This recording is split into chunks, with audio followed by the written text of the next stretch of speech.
TV Bharat news channel के पत्रकार शोहब सलमानी ने बताया कि समाजसेवी एवं शिकारपुर विकास मंच के संयोजक रिंकेश कुमार ने आज सभी क्षेत्रवासियों को ईद की बधाई दी। उन्होंने कहा कि आज ज्यादातर जितनी भी समस्याएं हैं वह राजनीति से उत्पन्न होती हैं, वह राजनीति पर ही खत्म होती है, क्योंकि राजनेता चाहे तो समस्या पैदा ना हो। ऐसा लगता है इस देश के राजनेता नहीं चाहते कि इस देश की जनता पढ़े, इस देश की जनता संपन्न बने, इस देश से भ्रष्टाचार मिटे। उन्होंने कहा कि कोरोना काल चल रहा है, कोरोना काल में आप देखेंगे ऑक्सीजन, इंजेक्शन व दवाई की भी कालाबाजारी चल रही है। क्यों चल रही है? एक आम आदमी को तो ऑक्सीजन का सिलेंडर नहीं मिल पा रहा है। ये कौन लोग हैं जो कालाबाजारी करा रहे हैं? यह वही लोग हैं जिनके हाथ ऊपर तक है, मतलब सत्ता तक है। अब प्रदेश वासियों को समझना होगा और 2022 में सरकार को बदलना होगा। आइए दिखाते हैं आपको। मीडिया से बात करते हुए समाजसेवी एवं शिकारपुर विकास मंच के संयोजक रिंकेश कुमार ने क्या कहा? नमस्कार, मेरा नाम रिंकेश कुमार है। मैं बेसिकली बुलंदशहर डिस्ट्रिक्ट से बिलोंग्स करता हूँ। हम समाज सेवा के रूप में और युवाओं को राजनीति के लिए मोटिवेट करने के लिए एक पॉलिटिकल प्लेटफॉर्म के नाम से मंच चलाते हैं। हमारा उद्देश्य है कि इस देश के अंदर आज ज़्यादातर जितनी भी समस्याएं हैं वो राजनीति से ही उत्पन्न होती हैं और राजनीति पर ही ख़त्म होती हैं, क्योंकि अगर राजनेता चाहें तो समस्याएं पैदा नहीं हों। ऐसा लगता है कि इस देश के राजनेता नहीं चाहते कि इस देश की जनता पढ़े, इस देश की जनता संपन्न बने, इस देश से भ्रष्टाचार मिटे। हम लोग पॉलिटिकल अवेयरनेस चलाने के लिए ये मंच चलाते हैं, जिसका उद्देश्य है कि लोगों में ये जागरूकता आए कि पॉलिटिक्स क्या क्या कर सकती है। जैसे मैं आपको ये बताना चाहता हूँ, अभी कोरोना काल चल रहा है। कोरोना काल के अंदर आप अगर देखेंगे तो इस समय क्षेत्र के अंदर ऑक्सीजन की कालाबाजारी चल रही है, रेमडेसिविर की कालाबाजारी चल रही है, दवाइयों की कालाबाजारी चल रही है। क्यों चल रही है? एक आम आदमी को तो एक ऑक्सीजन का सिलेंडर नहीं मिल पा रहा है, एक आम आदमी को तो एक रेमडेसिविर का इंजेक्शन नहीं मिल पा रहा है। कौन लोग हैं जो इसकी कालाबाजारी कर रहे हैं? ये वही लोग हैं जिनके हाथ ऊपर तक हैं। ऊपर तक का मतलब है सत्ता तक है। ये वही लोग हैं जो इन सबको इकट्ठा करके बाजार से पैसा कमाने का, गोरखा धंधा करने का, भ्रष्टाचार करने का काम करते हैं। आपको ये चीज़ें समझनी पड़ेंगी। आम आदमी को इस पॉलिटिकल अवेयरनेस में जाना पड़ेगा। यही लोग हैं कि जो अखबारों में सुर्खियां बन जाते हैं कि हमने वहाँ पे ये कर दिया, वो कर दिया, लेकिन सच्चाई ये है कि यही उस गोर के धंधे के मास्टरमाइंड होते हैं। अगर आप सब अवेयर हों, इस देश की आम जनता अवेयर हो, इस देश का युवा अवेयर हो, इसका पढ़ा लिखा यूथ अवेयर हो जाए, तो मुझे लगता है इस भ्रष्टाचार को मिटाया जा सकता है। इसलिए हम इस पॉलिटिकल प्लेटफॉर्म को चलाते हैं। दूसरा, हम एक शिकारपुर विकास मंच के नाम से एक संस्था चला रहे हैं। इस संस्था का उद्देश्य है कि बुलंदशहर के अंदर 7 विधानसभाएं हैं। शिकारपुर एक इकलौती विधानसभा ऐसी है जिसके अंदर एक भी डिग्री कॉलेज नहीं है।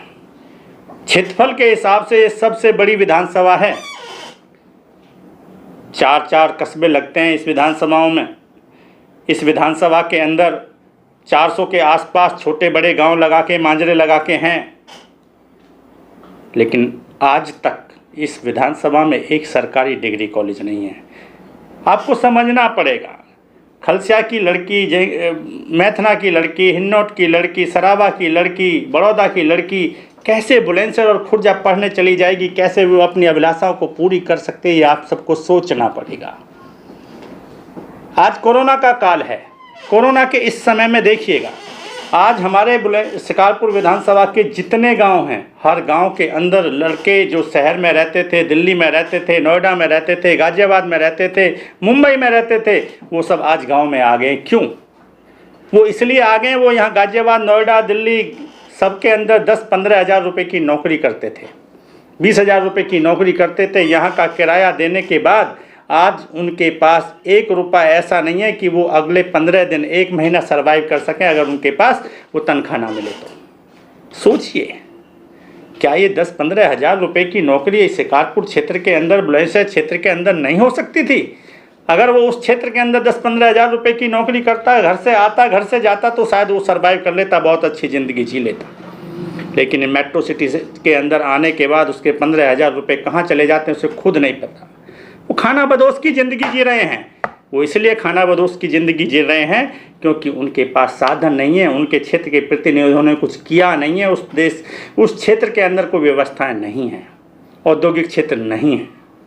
आप सबको जागना पड़ेगा, आप सबको उठना पड़ेगा, अपने प्रतिनिधियों से बात पूछनी पड़ेगी, अपनी आवाज़ उठानी पड़ेगी। छोड़ दीजिए किस पार्टी से आप बिलोंग्स करते हैं, किस संगठन से आप बिलोंग्स करते हैं, सब बातों को भूल जाइए। आप अपने क्षेत्र की बात सोचिए, अपनी जन्मभूमि की बात सोचिए, कर्म भूमि की सोचिए, मातृभूमि की बात सोचिए कि जहाँ आप पैदा हुए हैं। आप अपने बच्चों के भविष्य की सोचिए कि जहाँ आप पैदा हुए हैं, जहाँ आपने जन्म लिया है, आपको वहाँ खाने की व्यवस्था पूरी तरह से नहीं है। पढ़ने के लिए आपकी नहीं हुई, आपके बच्चों की भी नहीं होगी। जो प्रतिभा है वो दफन हो जाती हैं, उनका कैरियर ख़त्म हो जाता है। मैं कितने ही अपने साथियों को जानता हूँ जो पढ़ने में मेरे से भी कहीं अच्छे थे, लेकिन वो आगे इसलिए नहीं बढ़ पाए कि उनके परिवार के साधन अच्छे नहीं थे। वो बुलंदशहर पढ़ने नहीं जा सकते थे, उनके माता पिता उनको प्राइवेट स्कूल में नहीं पढ़ा सकते थे, प्राइवेट कॉलेज में डिग्री नहीं दिला सकते थे, इसलिए वो नहीं पढ़ पाए। ऐसा हर साल होता है। बस एक ही साधन बचता है, हमारी बेटियां, हमारी बहनें, छोटे छोटे बच्चे, भाई वो फार्म प्राइवेट भरें और उसका एग्ज़ाम दे आए। आप समझते हैं कि आज कंपटीशन का ज़माना है, टैलेंट की ज़रूरत है। एग्ज़ाम दे के आप पास हो सकते हैं, प्राइवेट पढ़ के आप पास हो सकते हैं। मैं ये नहीं कह सकता कि प्राइवेट पढ़ के आप बहुत अच्छा नहीं कर सकते, 100 में 1% कर सकते हैं, लेकिन 99% को तो अपनी प्रतिभाओं को खोना ही पड़ता है, संसाधन के अभाव में ख़त्म होना ही पड़ता है। इसलिए हमने शिकारपुर विकास मंच में 2 ही चीज़ों की मांग रखी है। हमारी पहली मांग है कि शिकारपुर के अंदर एक डिग्री कॉलेज होना चाहिए, वो सरकारी डिग्री कॉलेज हो जिससे कि वहाँ के छोटे छोटे बच्चे बच्चियाँ अपनी शिक्षा को, अपने हुनर को निखार सकें।